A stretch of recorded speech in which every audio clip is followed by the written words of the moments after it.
Hello दोस्तों, welcome back to Drishyas online Gurukul. इस video में हम यूपीटीटी 2023 के संपूर्ण इन्फॉर्मेशन के बारे में डिस्कस करने वाले हैं। ये वीडियो काफ़ी इंपॉर्टेंट होने वाला है। इस वीडियो में बेसिकली हम डिस्कस करेंगे कि यूपीटीटी क्या है, यूपीटीटी की परीक्षा के लिए एलिजिबिलिटी क्या होती है। एलिजिबिलिटी में हम लोग डिस्कस करेंगे कि एज क्राइटेरिया क्या होती है, एजुकेशनल क्वालिफिकेशन क्या होती है, और जो है कब तक यूपीटीटी 2023 का नोटिफिकेशन आने के चांसेस है, एग्जाम कब होगा, और फाइनली जाके हम लोग डिस्कस करेंगे कि यूपीटीटी का जो सर्टिफिकेट मिलता है उसकी वैलिडिटी क्या होती है। ठीक है, तो ये वीडियो काफ़ी इंपॉर्टेंट है बेसिकली उन लोगों के लिए जो अभी एग्ज़ाम देने वाले हैं, आने वाले समय में एग्ज़ाम देने वाले हैं, इस साल एग्ज़ाम देने वाले हैं, तो उनको संपूर्ण इन्फॉर्मेशन इस वीडियो में मिल जाएगी। तो चलिए हम लोग देखते हैं सबसे पहले यूपीटीटी क्या है। यूपीटीटी जो है Uttar Pradesh teachers eligibility test है। ये बेसिकली अगर आप उत्तर प्रदेश में सरकारी अध्यापक बनना चाहते हैं, ठीक है? यूपी गवर्नमेंट में अगर आप सरकारी अध्यापक बनना चाहते हैं, तो आपके लिए यह टेस्ट ज़रूरी है। बट इसके ऑप्शन भी हैं, अगर जैसे कि इन केस अगर आप सपोज़ करो यू यूपीटीटी आपके पास नहीं है, यूपीटीटी आपके पास नहीं है, तो एक दूसरा ऑप्शन है जो सेंट्रल गवर्नमेंट ऑर्गेनाइज़ कराती है जिसको बोलते हैं सीटीईटी, सीटेट। ठीक है? इन दोनों में से कोई एक आपका सर्टिफ़िकेट होना चाहिए, कोई एक एलिजिबिलिटी क्राइटेरिया आपको फुलफ़िल करनी पड़ेगी, चाहे आपके पास यूपीटीईटी का सर्टिफ़िकेट हो या सीटीईटी का सर्टिफ़िकेट हो। ठीक है? तो इसमें देखिए, तो अध्यापक बनने के लिए मैंने बता दिया आपको कि आपके पास ये जो है एलिजिबिलिटी टेस्ट आपको क्वालीफ़ाई करना कंपल्सरी है, या इसके ऑप्शन में आप सीटेट को भी क्वालीफ़ाई कर सकते हैं। और दूसरा देखिए, जो यूपीटीटी का एग्ज़ाम है, वो कंडक्ट कराती है यूपी बेसिक एजुकेशन बोर्ड। ठीक है? यूपी बेसिक एजुकेशन बोर्ड जो है, यूपीटीटी के एग्ज़ाम को कंडक्ट कराती है। अब चलिए हम देखते हैं बात करते हैं इसकी कब इसका नोटिफ़िकेशन कब तक आने के चांसेस हैं। तो इसका नोटिफ़िकेशन समझ लीजिए, आपका यूपीटीटी का जो नोटिफ़िकेशन है, यूपीटीटी, इसका नोटिफ़िकेशन फरवरी फरवरी मार्च में आने का चांसेस है। फरवरी मार्च तक में आने के चांसेस हैं, और जो एग्ज़ाम होगा, इसका एग्ज़ाम मई और जून में, मई से जून के बीच में होने के चांसेस हैं। बाकी ये डिपेंड करता है गवर्नमेंट के ऊपर कि गवर्नमेंट कब कंडक्ट कराना चाहती है। ठीक है? तो बाकी चांसेस यही लग रहे हैं कि जून जून या जुलाई तक जाके एग्ज़ाम पूरा ये यूपीटीटी आप फिनिश करा लेंगे। ठीक है? अब देखते हैं हम कि आगे क्या है, इसमें पेपर कौन-कौन से होते हैं।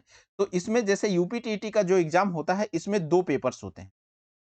ठीक है? 2 पेपर होते हैं। फर्स्ट पेपर को पेपर 1, जिसको प्राइमरी लेवल बोलते हैं, इससे जो है क्लास फर्स्ट से लेके 5th तक के स्कूल में आप अध्यापक बनते हैं। दूसरा जो होता है, वो पेपर 2 होता है जिसको जूनियर लेवल बोलते हैं, और इससे क्लास 6 से लेके 8th तक के आप अध्यापक बन सकते हैं। ठीक है? अध्यापक बनने के लिए आप एलिजिबल हो जाते हैं अगर ये पेपर क्वालीफाई कर लिए हैं तो। आगे हम लोग बढ़ते हैं, देखते हैं कि एलिजिबिलिटी क्राइटेरिया क्या है। और मैं बता दूं, ये दोनों पेपर जो है ढाई ढाई घंटे के होते हैं, 2.5 घंटे के होते हैं। 2 घंटा 30 मिनट का पेपर होगा, पेपर 1, और दूसरा पेपर भी होगा, ये भी 2 घंटे 30 मिनट का होगा। तो इस तरीके से 150 क्वेश्चंस होते हैं इसमें, और टोटल जो टाइम होता है 150 मिनट का होता है। ये चीज आपको ध्यान में रखना है। सेम उसी तरीके से पेपर 2 भी ऐसे ही है, जिसमें 150 क्वेश्चंस होंगे और 150 मिनट में आपको करने होंगे। तो ये जो तो हो गया आपका पेपर की बात। आगे हम लोग बढ़ते हैं और देखते हैं एलिजिबिलिटी क्राइटेरिया क्या है, यूपी टेट का एलिजिबिलिटी क्राइटेरिया क्या है। एलिजिबिलिटी की बात करें तो 2 तरीके से इसमें है, एक तो ऐज के बारे में बात करते हैं, दूसरा एजुकेशन के बारे में बात करते हैं। तो सबसे पहले हम लोग क्या करते हैं, ऐज को देखते हैं। ऐज देखिए, इसमें मिनिमम जो ऐज है वो 18 इयर्स होनी चाहिए, और अधिकतम ऐज, मैक्सिमम ऐज जो है उसकी कोई सीमा नहीं तय की गई है। तो मिनिमम एज आपको समझ में आ गई होगी कि यूपी टीटी के लिए मिनिमम एज 18 वर्ष है, अधिकतम एज की कोई सीमा नहीं है। आगे हम लोग देखते हैं एजुकेशनल क्वालिफिकेशन के बारे में।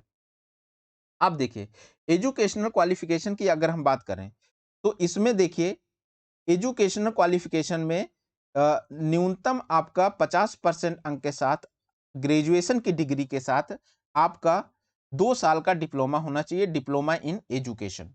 दूसरा ऑप्शन है, अगर आपके पास स्नातक की डिग्री और 2 साल का डिप्लोमा जैसे बीटीसी, डीएलएड और नर्सरी टीचर ट्रेनिंग इस तरीके का डिप्लोमा है, तब भी आप एलिजिबल हैं प्राइमरी लेवल का एग्जाम देने के लिए। सेम इसी तरीके से जैसे विशिष्ट बीटीसी हैं, तब भी आप इसके लिए एलिजिबल हैं और अगर आप बीटीसी उर्दू विशेष प्रशिक्षण वाले हैं, तब भी आप इसमें एलिजिबल हो जाएंगे प्राइमरी लेवल का एग्जाम देने के लिए। सेम उसी तरीके से अगर आप देखिए, अब अगर हम बीएड की बात करें, तो बीएड वाले भी अब इसमें अगर गवर्नमेंट का जो डिसीजन है, क्योंकि ये लोग कुछ इश्यूज को लेके गवर्नमेंट उसमें कोर्ट में चले गए थे, तो अगर वो कोर्ट इनका पॉजिटिव इसमें इनके फेवर में अगर डिसीजन अगर दिया है, तो ये लोग भी एलिजिबल हो जाएंगे प्राथमिक लेवल का एग्जाम देने के लिए। तो आगे हम लोग देखते हैं कि जूनियर लेवल के लिए एजुकेशनल क्वालिफिकेशन क्या है। तो इसमें देखिए, अगर आपके पास स्नातक की डिग्री और बीटीसी या डीएलएड है, तब आप जूनियर लेवल के लिए एलिजिबल हैं। जूनियर लेवल के लिए आप क्या होता है, क्लास 6 से लेके 8 तक के अध्यापक बनने के के पास जो मिनिमम क्वालिफिकेशन है, मिनिमम जो एलिजिबिलिटी क्राइटेरिया है, वो आप क्वालिफाई कर सकते हैं, उसके लिए एग्जाम दे सकते हैं।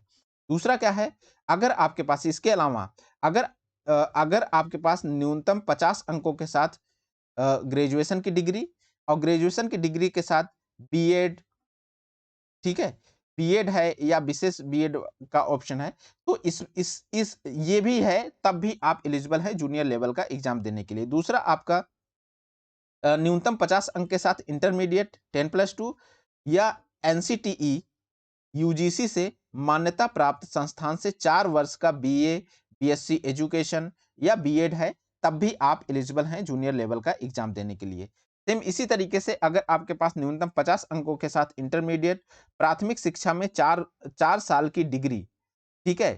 बैचलर इन एलिमेंट्री एजुकेशन है, बीएलएड है, तब भी आप इसके लिए एलिजिबल हैं जूनियर लेवल का एग्जाम देने के लिए। उसके बाद अगर इसी तरीके से न्यूनतम 45% अंक के साथ अगर आपके पास स्नातक डिग्री के साथ बीएड, स्नातक के साथ अगर बीएड की डिग्री है, तब भी आप एलिजिबल हैं जूनियर लेवल का एग्जाम देने के लिए। तो चलिए हम आगे बढ़ते हैं और देखते हैं कि इसकी वैलिडिटी कितनी है।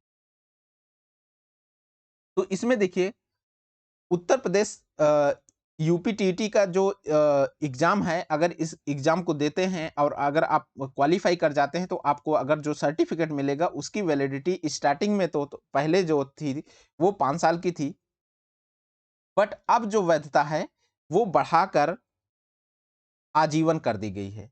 तो आप समझ गए होंगे कि पहले 5 साल की थी, लेकिन इस समय अभी जो इसकी वैलिडिटी है वो आजीवन है।